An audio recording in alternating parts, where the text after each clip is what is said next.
Eu vou pedir para o nosso deputado Dauaire para que use da palavra coautor do projeto de lei. Boa tarde a todos e todas. Boa tarde.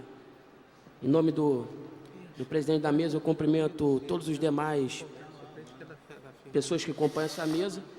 Eu primeiro gostaria de dizer como que a sinergia entre o deputado Bruno Dauaire e Luiz Paulo nesse projeto de lei.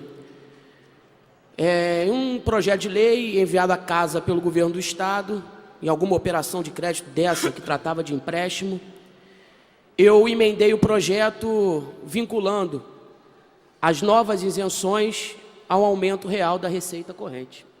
E o deputado Luiz Paulo, quando eu apresentei a emenda, logo depois me chamou e falou: olha, eu também tenho um projeto nesse sentido, vamos unir forças. E isso nos levou a elaborar esse projeto curto, pequeno, mas que deflagra, no momento crucial para o Estado do Rio de Janeiro, um debate importantíssimo sobre como queremos crescer. Essa é a verdade. E aqui, eu tenho certeza disso, que os deputados, eles não são e não adotam um discurso radical contra as isenções fiscais. Ninguém é louco de defender radicalmente o fim das isenções fiscais. Óbvio que não. E aí, nesse sentido, eu gostaria de contradizer algumas posições aqui. Eu acho que o Estado do Rio de Janeiro hoje vive sim numa ilha. Somos o único Estado do Brasil que estamos sob égide de um decreto que determina uma calamidade pública financeira no Estado do Rio de Janeiro. Somos o único. Somos o único. E aí eu sinto uma dificuldade tremenda, diferente da facilidade que os oradores que me antecederam, em comparar o Estado do Rio de Janeiro hoje com os demais estados da nação.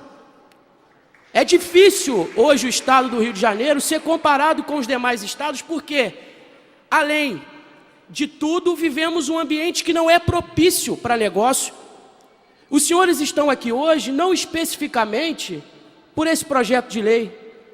Os senhores estão aqui hoje por uma política pública que o Estado implementou, que deveria, sim, ser acompanhada de demais decisões, porque quando se abre mão de receita, estamos tratando aqui, sim, a renúncia de receita.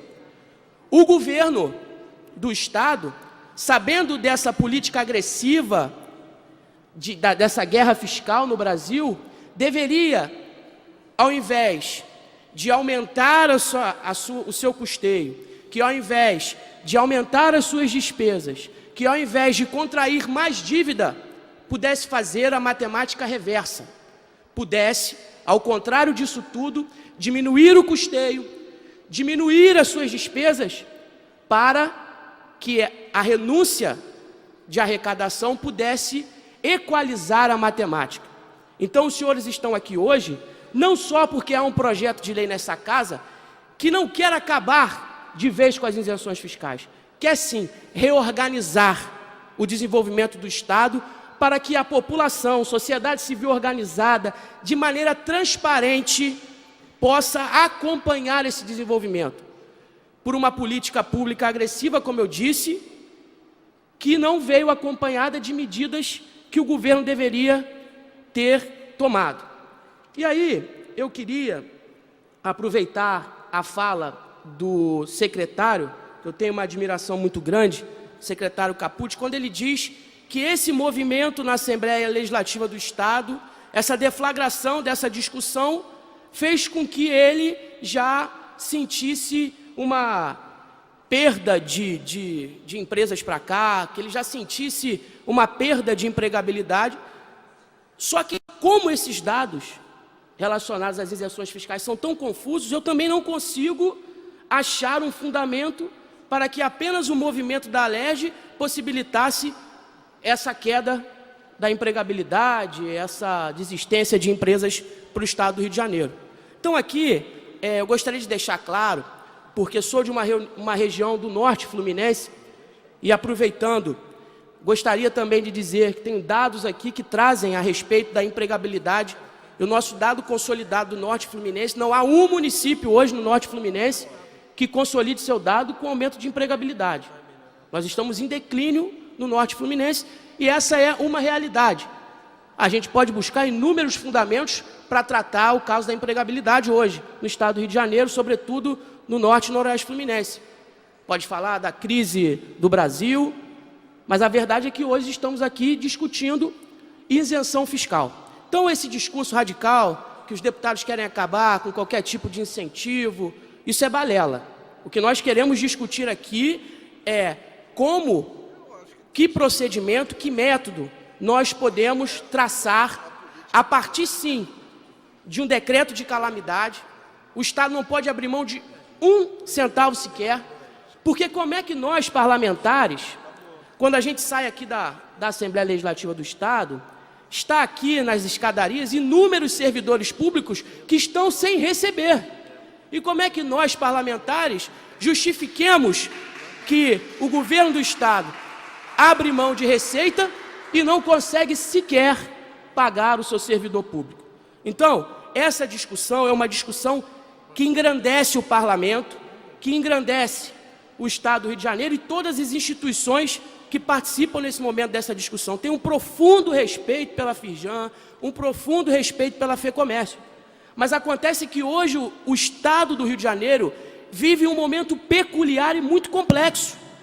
E é por isso que nós precisamos discutir, sim, uma reorganização desses incentivos fiscais, que por ora, como trazem aqui exemplos belíssimos de isenção fiscal que deram certo, mas a gente pode trazer aqui inúmeras isenções também que são esdrúxulas, como isenção para termas, como isenção para cabeleireiro, como isenção para um número de segmentos que não traduzem qualquer tipo de desenvolvimento para o Estado do Rio de Janeiro. Então, nós temos que qualificar o debate e quantificar o debate.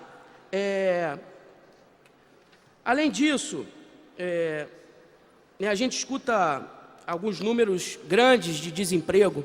Eu trouxe aqui que hoje a gente não consegue fechar um município sequer no Norte Fluminense, que é a região que eu moro, com um dado positivo de emprego. Então, se com todas essas isenções nós temos desemprego, é preciso a gente discutir também. Então, nada mais, eu acho que esse projeto de lei, ele vem ao encontro do anseio da população do Estado do Rio de Janeiro. Nós vivemos, como eu disse, um momento muito complexo e um problema fiscal grave. O que falta hoje para o governo do Estado gerir os seus serviços essenciais, saúde, educação, é preciso que entendemos e compreendemos a complexidade do momento que o Estado do Rio de Janeiro vive. E não é apenas o parlamento que atenta contra isso. Um conselheiro respeitado no Tribunal de Contas do Estado, José Gomes Graciosa, tem um voto importantíssimo que trata justamente dessa discussão em relação às isenções fiscais. E mais, e aí vem a União, que condicionava aquela operação de 3 bilhões que ajudaria a salvar o Estado do Rio de Janeiro, condicionava essa operação, a suspensão das isenções fiscais. Então, a gente percebe que não há só um movimento do parlamento em discutir as isenções fiscais. Há um movimento vindo da União e de um tribunal que tem em seu bojo, de sua prerrogativa, justamente avaliar isso. Então, eu gostaria de deixar esse posicionamento muito claro, dizer que é preciso reorganizarmos as finanças do Estado do Rio de Janeiro, e reorganizar as finanças do Estado do Rio de Janeiro passa sobremaneira sobre a discussão das isenções fiscais. Não há como discutirmos a reorganização das finanças do Estado, não há como discutirmos a crise fiscal que o Estado de Janeiro vive hoje sem adentrarmos em isenção fiscal. Então, o projeto de lei hoje, ele cumpre ao menos a sua primeira parte, que é deflagrar uma discussão com sociedade civil organizada e com todas as instituições que tenham interesse nas isenções fiscais ou não. Então, eu gostaria de deixar esse posicionamento do deputado Bruno Dauaire, dizer que tenho muita dificuldade, volto a ressaltar isso, de falar que deixaremos de ter empresas, que as empresas irão sair daqui. É um argumento forte, mas nós temos que avaliar além disso. Nós temos que avaliar que tipo de planejamento o governo hoje tem para voltar aos tempos bons de um ambiente de negócio, seja para a indústria, para o comércio, propício para o Estado do Rio de Janeiro se desenvolver. Então, a dificuldade é grande de comparar o Estado do Rio de Janeiro com os demais estados, tendo em vista essa complexidade de momento que o Estado do Rio de Janeiro vive hoje. Então, eu gostaria aqui de ressaltar essas questões. Não vou adentrar aqui em algumas questões relacionadas a, ora, se a isenção de ICM dada pelo Estado, como é que fica a cota parte do município? O município deixa de receber. Não entrarei nesse mérito aqui, porque não cabe a esse parlamento discutir isso. Isso está uma questão vinculada à União, mas gostaria de trazer isso aqui. E trazer também que há necessidade de um planejamento integral e efetivo de todos os segmentos, não apenas do comércio e da indústria. Nós temos a questão da cultura, que dentro desse montante todo só tem 1%. E aí, a cadeia produtiva relacionada à cultura tem perdido um espaço grande para São Paulo, porque não há um ambiente propício de negócio para cá. Então, nós temos que rediscutir. O projeto de lei ele vai ao encontro desse anseio. Rediscutir, reorganizar, né, e trazer mais transparência, um monitoramento maior, né, em relação aos benefícios concedidos. Dizer que nenhum economista avistava uma crise com um precedente desse, eu também tenho dificuldade de enxergar. Porque se fosse assim, em 2014, após o processo eleitoral, o Estado do Espírito Santo, né, não teria tomado as medidas de corte dentro da máquina pública para enfrentar esse momento de crise. Então, havia sim, né, uma perspectiva negativa para o Estado do Rio de Janeiro, sobretudo baseado numa receita que estamos discutindo agora, que é a receita de ICMS. Então, eu gostaria de deixar esse posicionamento claro. Não tenho absolutamente nada contra qualquer tipo de investimento que venha ao Rio de Janeiro, mas o momento complexo faz com que nós tenhamos uma responsabilidade maior em discutir isso. Então, muito obrigado. Gostaria aqui de deixar novamente o nosso mandato à disposição de todos para que a gente instaure um ambiente saudável de negócio para o Estado do Rio de Janeiro. Muito obrigado.